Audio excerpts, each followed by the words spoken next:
following is a video presentation from the Environmental Change and Security Program at the Woodrow Wilson International Center for Scholars. Duff Gillespie, a professor at the Johns Hopkins Bloomberg School of Public Health, discusses the recent report making the case for U.S. international family planning assistance and the need to increase funding for family planning around the world. We examined USAID's international family planning program, and we determined that the present budget of $435 million is grossly inadequate to meet the unmet need for family planning throughout the developing world. This lack of access to international family planning programs of the United States and other major donors has meant that many countries who have made a lot of progress in the area of family planning, programs have stalled because they have a shortage of contraceptives and a shortage of funds to pay for people to provide those contraceptives.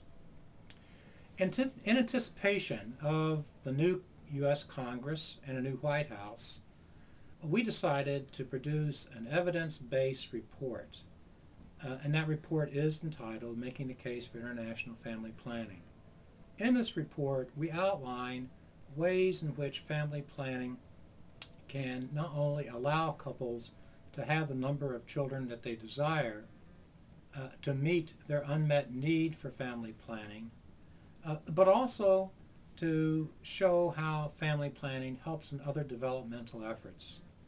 We want to make the case that this is a good bet, a good investment, not only for people to control their fertility and to have the number of children they desire, but also it's a very good investment for social economic development in general and health specifically.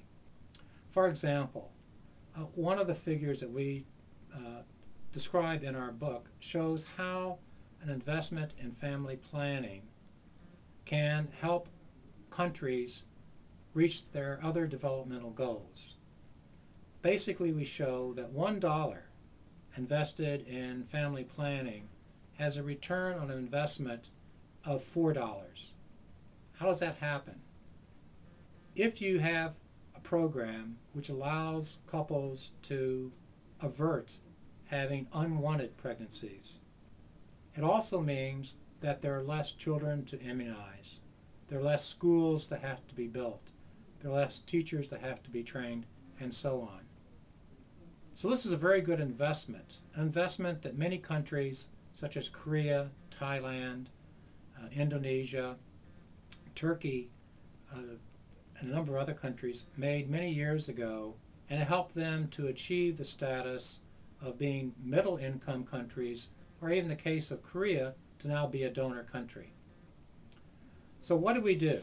We concentrated very much on looking at USAID's family planning program.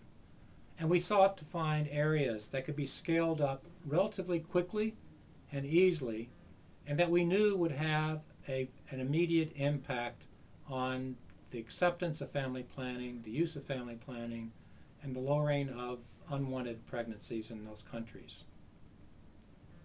By doing this, we came up with a figure of $1.2 billion for the year 2010. So it's roughly a little bit more than doubling the current budget. And because we know the agency's program well, and many of the people that run it, we know that this money could be quickly absorbed and put to use by the professionals in USAID. We're optimistic that in the new political climate that is in Washington and throughout the country, that in spite of the economic downturn, the global economic downturn, that people will realize this is a good investment and that we will be able to increase the funding for USAID's population program.